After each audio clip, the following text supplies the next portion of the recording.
Welcome back to the Get Well podcast. I am Dr. Kevin. Thank you so much for joining me on another podcast today.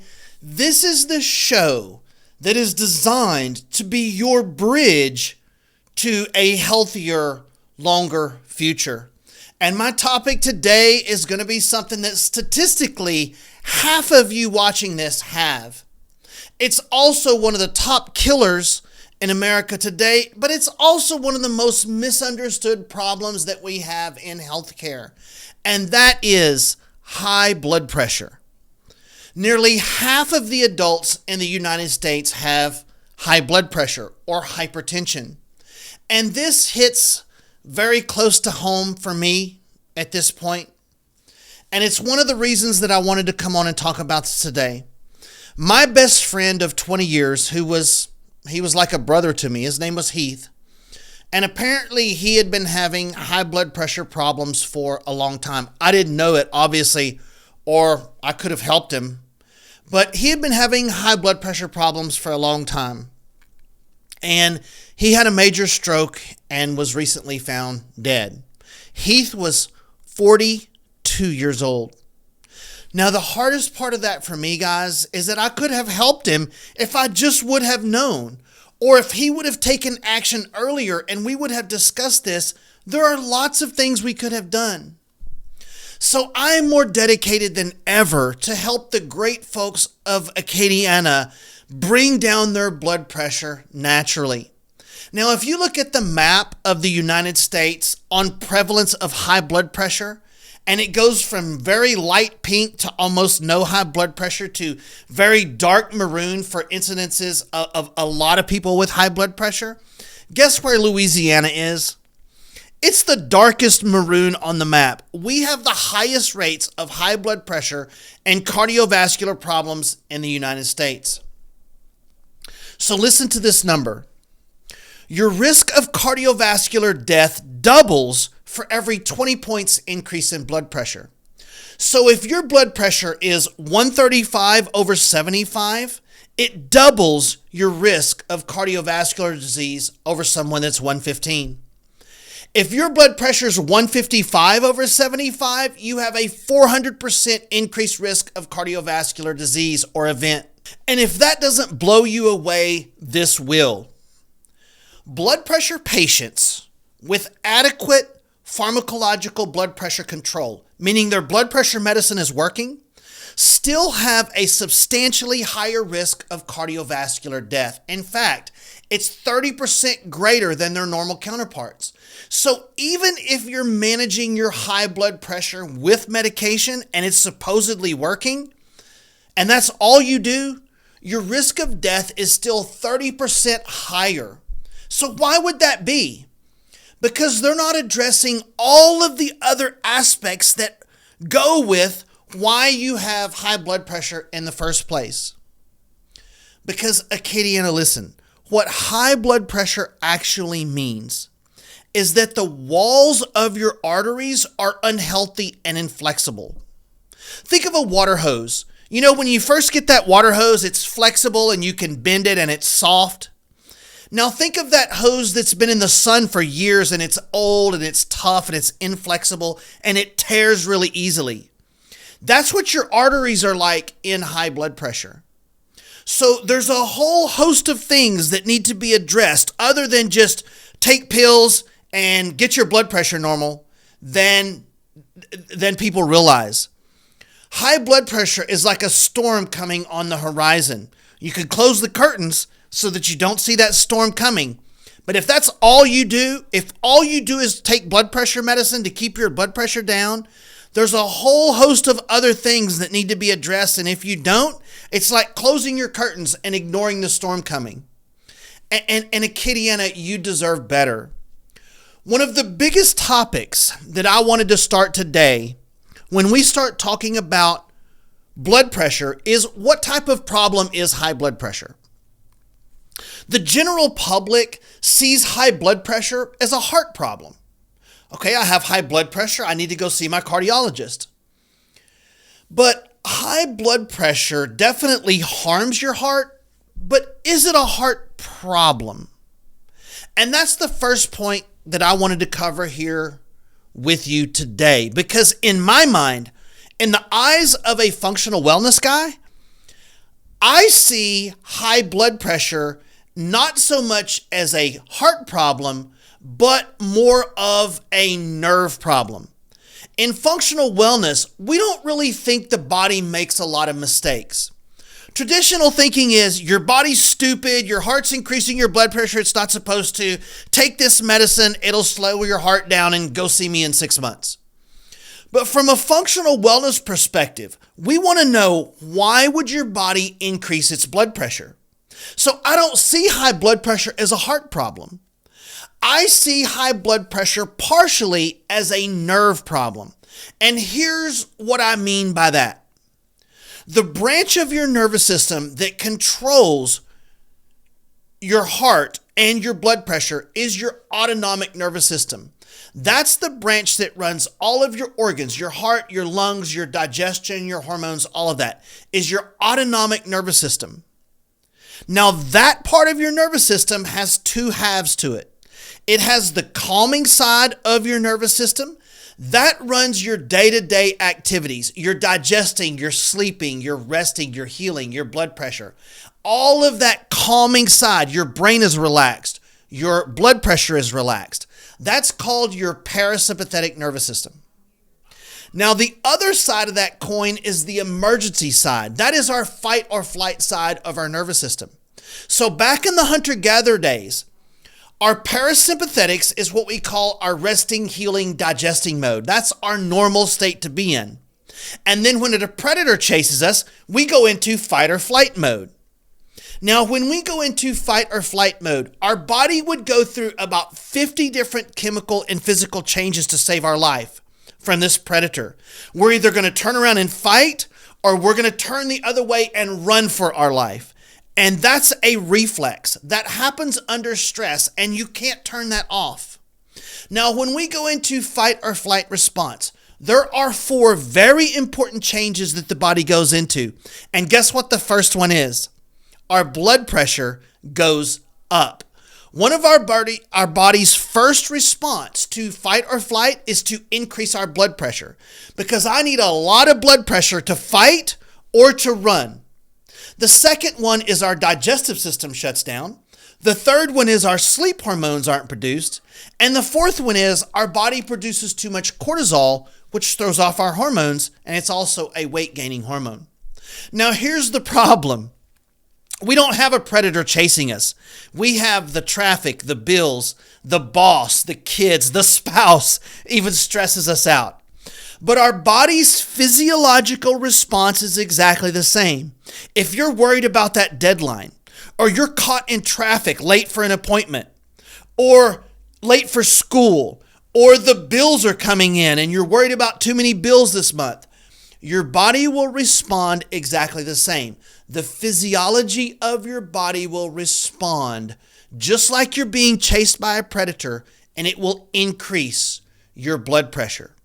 So your body's response to stress is to raise your blood pressure. So let me ask you all, do you have a little bit of stress out there? You have some stress in your life? Is there anybody out there that doesn't have a lot of stress in their life? Probably not too many. So how do we address this from a functional wellness perspective? Because obviously, I can't just lower life stresses. I can't make the bills go away or fix the traffic situation.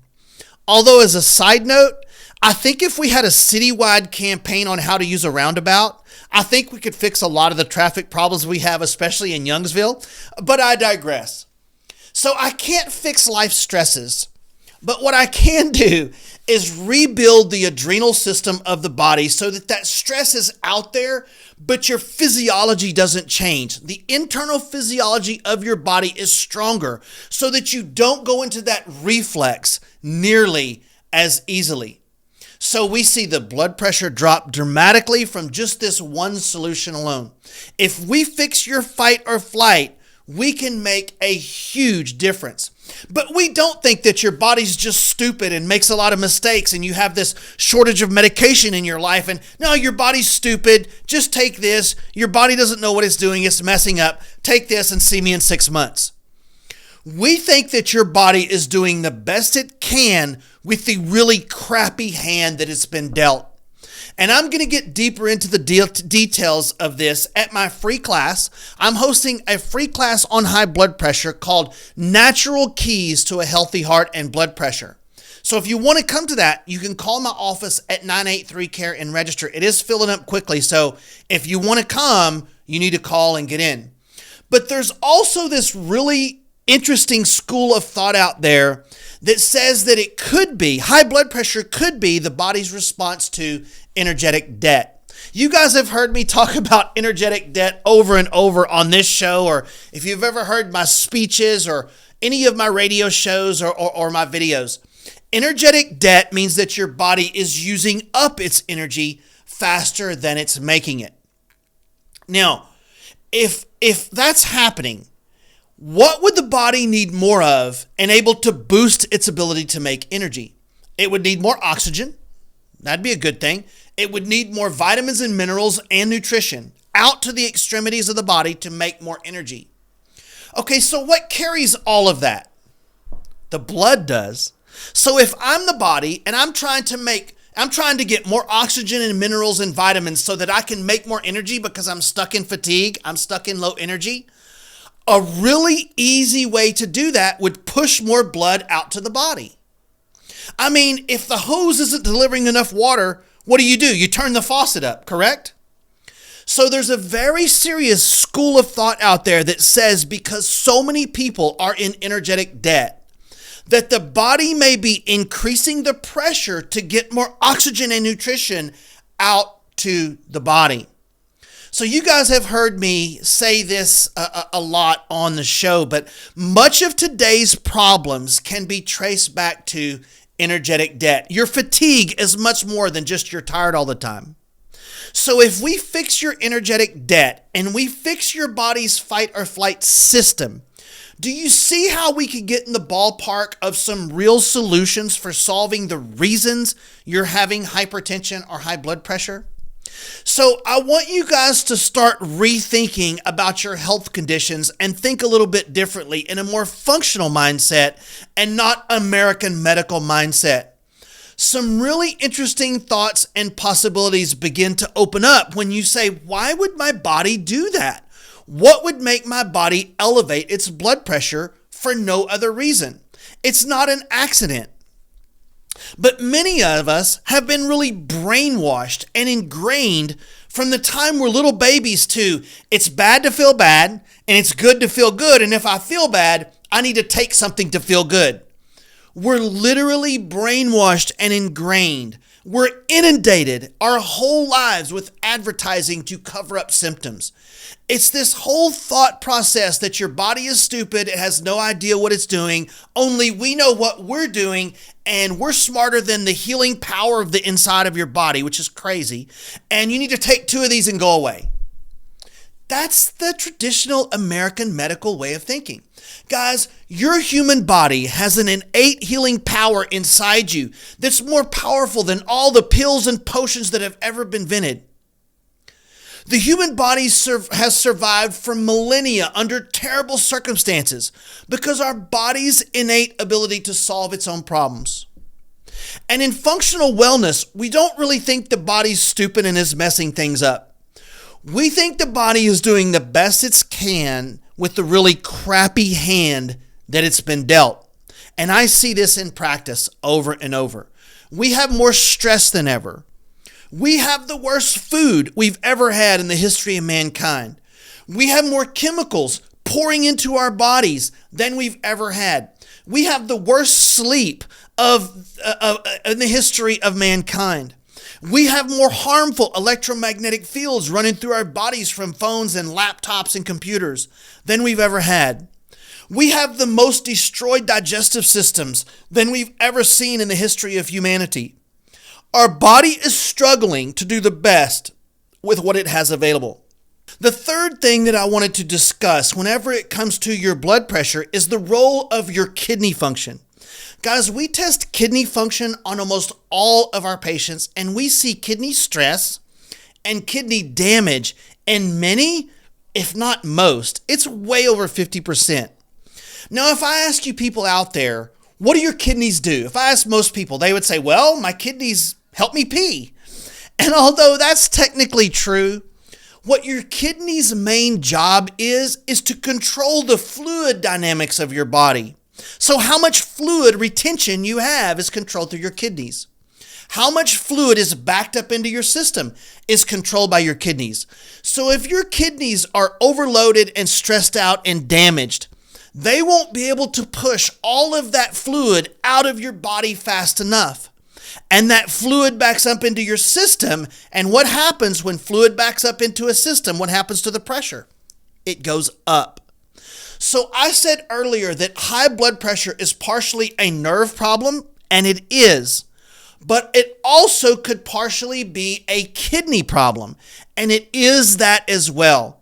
If your kidneys are scarred up and unhealthy and damaged from all of the junk that's been put through our bodies on a day-to-day basis, you're going to get fluid backed up into your system, and your blood pressure will rise. It will go up, sometimes significantly. Now imagine if we can improve your kidney function through our kidney restoration program. We'd be able to take all that extra fluid and get rid of it so your blood pressure will go down naturally. We've all heard someone go to the doctor and they were given fluid pills, right? Patients think that's a heart medicine. I went to my cardiologist and he put me on fluid pills. Because that fluid builds up around the heart and that makes it difficult for the heart to pump. But that's not why the fluid is there. The fluid is there because your kidneys have become so damaged and scarred up that fluid is now building up in the body. So your legs swell. You get this puffy and inflamed feeling. You may get bags under your eyes. And you likely will have too high of blood pressure as well. All of that can be addressed with a kidney restoration program. So what would be damaging kidneys in all of these patients? Because patients are surprised to hear this. I have kidney damage? Well, my doctor said they looked fine. He looked at my kidneys and said there wasn't a problem. I've had patients that are in stage 3B kidney damage, which is right before dialysis, and the doctor told them they were fine. So patients are surprised to hear that they have kidney damage. So do you realize that the average American now takes in 14 pounds of chemicals, pesticides, and preservatives every year? That's like 2 gallons of Drano. Not to mention the handfuls of ibuprofen and other NSAID drugs people take. Also decongestants, sinus medication, birth control pills all affect your kidneys. Antidepressants and Tylenol all affect your blood pressure. And so our kidneys are overwhelmed. And of course, the alcohol doesn't help either, guys. Everyone needs to keep their drinking somewhat under control. If your kidneys are not filtering your body good enough, if they're not filtering this fluid out, it will be a direct cause of your blood pressure to go up. So the 3 things that we covered so far today that can contribute to your body raising its blood pressure that has nothing to do with medication. Number 1 is stress. Stress will cause your body to go into fight or flight response. And in fight or flight response, the first thing that happens is your body's going to raise your blood pressure so you can effectively fight or run. The second thing that we talked about was your body's response to energetic debt. You ever feel tired? If you feel tired, your body may be raising your blood pressure to make more energy. And then we talked about the role of the kidneys and how a complete kidney evaluation protocol needs to be done in all of these patients so we can look at the role of their kidneys controlling their fluid dynamics. And I had 2 other really important keys that I was hoping to have time to go over with you today, but I do not. But we'll be discussing all of these concepts and ideas at my free community class next week. I'm going to be hosting called Natural Keys to a Healthy Heart and Blood Pressure. And if you want to register, you can call my office at 983-CARE. We're going to dive into all of these concepts in great detail, where I have my charts and graphs, and I'm going to show you some research on the latest functional solutions to high blood pressure. We're going to dive into all of the different things you can do at home to ensure your heart and your blood pressure are as healthy as possible from a functional wellness perspective. So if you're interested in that, you can call to book your seat at 983-CARE. Thanks for joining me on another podcast. Love you, Acadiana.